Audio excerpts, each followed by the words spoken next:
नमस्कार, मैं हूं रुचि शर्मा। वेब3 की तमाम बड़ी खबरें लेकर हाजिर हैं हम।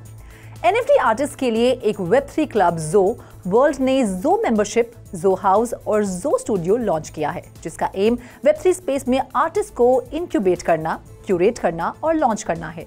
जो वर्ल्ड आर्ट बनाने और बेचने में सहायता प्रदान करेगी, NFT कलेक्टर्स के लिए क्यूरेटेड ऑप्शन प्रोवाइड करेगी और वेब3 एंथुसियास्ट के बीच NFTs में फ्यूल क्यूरियोसिटी पैदा करेगी। अगले 2 सालों में स्टार्टअप की ग्लोबली 50 शहरों में 4269 NFT आर्टिस्ट का नेटवर्क बनाने की योजना है। इसका एम ज्यादा NFT आर्टिस्ट को ट्रेन करना भी है ताकि वे अपने रोस्टर में ऐड कर सके। NFT आर्टिस्ट, कलेक्टर्स और Web3 enthusiast NFT marketplace OpenSea पर जो वर्ल्ड फाउंडर्स NFTs खरीदकर जो मेंबरशिप को सब्सक्राइब कर सकते हैं। BLR X ZO पहला ZO हाउस है जो ऑफलाइन दुनिया और NFTs की दुनिया को एक साथ लाता है, क्योंकि ये क्रिएटर्स और कलेक्टर्स के लिए बनाया गया एक रियल लाइफ स्पेस है। कंपनी ने कहा कि जो स्टूडियो ने 20 आर्टिस्ट को अपने कलेक्शंस को लॉन्च करने के लिए प्रेरित किया है और 10 से अधिक देशों के बायर्स के साथ 100% सेल आउट रेट हासिल किया है, जो अब 10,000 से ज्यादा NFTs के मालिक है। बढ़ते हैं अगली खबर की ओर। वेब3 कम्युनिटी नाउंसडाउ ने अपने पॉपुलर नॉन फंजिबल टोकन की फीचर लेंथ एनिमेटेड फिल्म बनाने का प्रपोजल पास किया है। ये प्रपोजल इंडिपेंडेंट वेब3 आर्टिस्ट और क्रिएटर्स के एक नेटवर्क एट्रियम के साथ जुड़ता है। कंसेक्यूटिव प्रपोजल्स के जरिए एपिसोडिक कंटेंट की एक सीरीज प्रोड्यूस करता है। एट्रियम के अनुसार दुनिया में नाउन्स को पेश करने वाला पहला फीचर लेंथ सिनेमैटिक कंटेंट बनाने के लिए nouns movie multiple story acts में बनाई जाएगी, जिन्हें एक साथ जोड़ा जा सकता है। पहले इंस्टॉलमेंट के लिए $125,000 का बजट निर्धारित किया गया है। प्रपोजल के मुताबिक 90 दिनों में पायलट का खुलासा किया जाएगा, जिसके बाद डिसेंट्रलाइज्ड ऑटोनोमस ऑर्गेनाइजेशन फैसला करेगी कि प्रोजेक्ट के लिए फंडिंग जारी रखनी है या नहीं। नाउन्स मेंबर्स को फ्यूचर इंस्टॉलमेंट के लिए स्टोरी आर्क्स और आइडिया सबमिट करने की अनुमति होगी। एट्रियम के 3D प्रिंट गाय ने हाल ही में नाउंसडाउ के पिछले प्रपोजल द्वारा फंडेड एक शॉर्ट फिल्म बनाई है। शॉर्ट फिल्म से सभी सिग्निफिकेंट कैरेक्टर्स को कलेक्टिबल NFTs के रूप में जारी किया गया था। बाकी अहम खबरों के लिए करते हैं विशाखा का रुख। पोकेमॉन ब्रांड के डेवलपमेंट के corporation incharge Pokemon company franchise और मेटावर्स के संबंध में कुछ कदम उठाने की तैयारी कर सकते हैं। कंपनी ने एक जॉब अपॉर्चुनिटी खोली है जिसमें ब्लॉकचेन, वेब3 और मेटावर्स जैसे एरियाज में इन्वेस्टर्स के साथ कनेक्शन सहित आवश्यकता के रूप में फील्ड्स का एक्सपीरियंस और नॉलेज शामिल है। पोकेमॉन फ्रेंचाइजी अपने ब्रांड को मेटावर्स में ले जा सकती है। फ्रेंचाइजी के फैंस का मानना है कि मेटावर्स और वेब3 नॉलेज से जुड़ी एक नई जॉब पोजीशन इस डायरेक्शन में आगे बढ़ने वाली कंपनी का संकेत दे सकती है। कंपनी पोकेमॉन गेम के डेवलपमेंट के लिए सीधे तौर पर जिम्मेदार नहीं है और ब्रांड के डेवलपमेंट और इसके प्रोडक्ट्स डिस्ट्रीब्यूशन में अधिक शामिल है।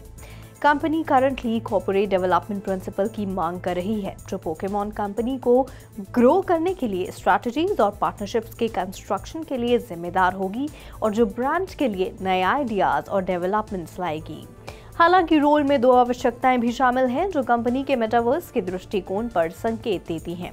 इन रिक्वायरमेंट्स में इन इंडस्ट्रीज में ब्लॉकचेन टेक्नोलॉजीज और NFT या मेटावर्स सहित वेब3 का डीप नॉलेज और अंडरस्टैंडिंग और इन्वेस्टर्स और एंटरप्रेन्योर्स के नेटवर्क से गहराई से जुड़ा होना शामिल है। Over to you Sandeep.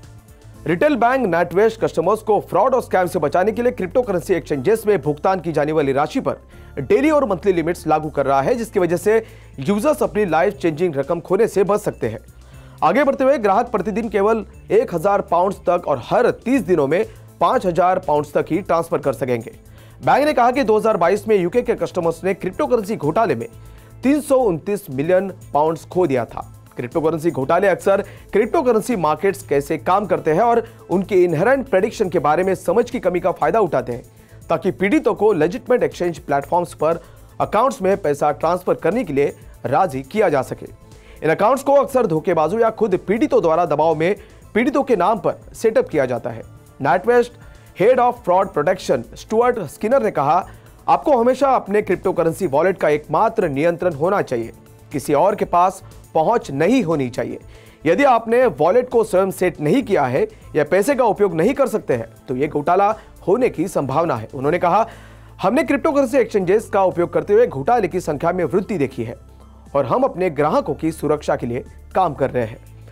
वही बढ़ते अगली खबर की ओर। वीमेड को लिमिटेड, जो साउथ कोरिया में 1.4 बिलियन अमेरिकी डॉलर के मार्केट कैपिटलाइजेशन के साथ पब्लिकली लिस्टेड गेमिंग कंपनीज में से एक है, उसने स्पेस एंड टाइम के साथ एक स्ट्रेटेजिक पार्टनरशिप की घोषणा की है, जो डिसेंट्रलाइज्ड डेटा वेयरहाउसिंग में लीडर है। पार्टनरशिप वीमेड को स्पेस और टाइम के डेवलपर टूल के डिसेंट्रलाइज्ड स्वीट के साथ अपनी ब्लॉकचेन और गेमिंग सेवाओं को सशक्त बनाने की अनुमति देगी। आज वीमेड ने 20 से अधिक विभिन्न प्ले टू अर्न गेम्स को सभी जॉनर्स में सर्विसेज प्रदान की है, जिनमें MIRM और दुनिया का नंबर 1 ब्लॉकचेन गेम MIR4 अपने global open blockchain gaming platform WEMIX play पर भी शामिल है। ये उस मेगा इकोसिस्टम का हिस्सा है जिसे इसकी blockchain developer subsidiary company vMix बना रही है, जिसमें इसका अपना मेन नेट वीमिक्स 3.0 भी शामिल है। वीमिक्स ने जीरो नॉलेज प्रूफ प्रोटोकॉल का उपयोग करते हुए इथेरियम लेयर 2 लॉन्च करने की भी योजना की घोषणा की है, जो यूजर्स की प्राइवेसी और सिक्योरिटी सुनिश्चित करते हुए स्केलेबिलिटी में सुधार करेगा। स्पेस एंड टाइम और वीमेड भविष्य में अधिक मजबूत और स्केलेबल गेमफाई विकास के लिए अगली जनरेशन के डिसेंट्रलाइज्ड इंफ्रास्ट्रक्चर के साथ मिलकर काम करने की योजना बना रहे हैं। वीमिक्स के CEO शेन किम ने कहा कि हम मानते हैं कि ब्लॉकचेन गेमिंग का भविष्य है, जो गेमर्स को अधिक ओनरशिप और उनकी डिजिटल एसेट्स पर नियंत्रण प्रदान करता है। जैसे जैसे ट्रेडिशनल गेम्स का ब्लॉकचेन ट्रांसफॉर्मेशन बढ़ता जा रहा है, स्पेस और टाइम के साथ पार्टनरशिप हमारी ब्लॉकचेन इंफ्रास्ट्रक्चर क्षमताओं को मजबूत करने में मदद करेगी और इंटर गेम इकोनॉमी बनाने की हमारी कमिटमेंट में योगदान देगी। तो आज के लिए बस इतना ही। ऐसी वेब3 से जुड़ी सभी खबरों को लेकर हम आपसे फिर मिलेंगे। तब तक के लिए देखते रहिए 3.0 TV।